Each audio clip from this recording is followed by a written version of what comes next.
The 3DS isn't just a new handheld, it's a whole new platform, and the first portable to use glasses-free 3D, creating richer, more immersive graphics and unique new gameplay mechanics.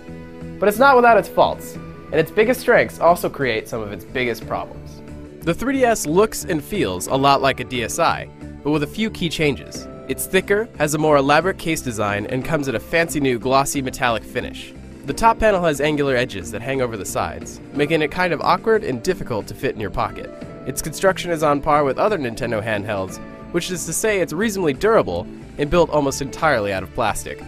Nintendo has added an analog thumbstick to the design, which can be used instead of or alongside the D-pad. Its textured finish makes it easy to grip, and though it feels pretty loose, it's responsive and accurate. They've also improved the shoulder button design, making it less mushy and adding a distinct click when you push them. But really, the most significant new features are the glasses-free 3D display and the 3D cameras. The display sports a widescreen aspect ratio, a first for the DS series, and has a resolution of 800 by 240 pixels in 3D mode. The screen is bright and certain colors really pop, but its overall contrast is lower, and subtler hues and shades tend to blend together. The screen, though wider, isn't actually bigger, and the bottom display is actually smaller. But of course, it's not the size that counts, it's how Nintendo uses it.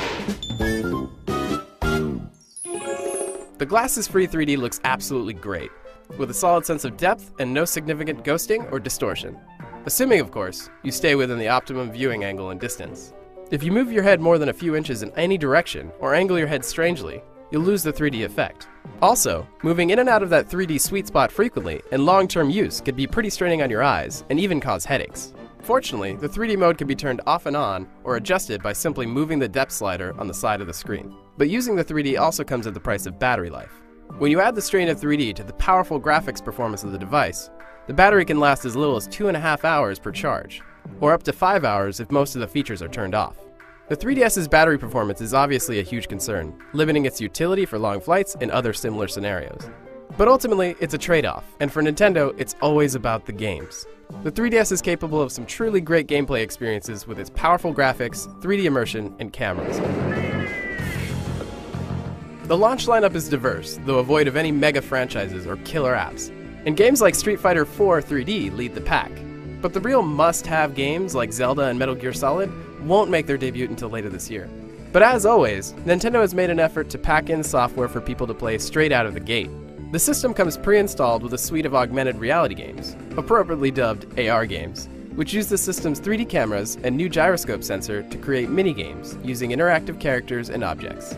In a way, the augmented reality games are the system's most unique, but the hardware can lose frame rate performance under the strain, especially when 3D is enabled.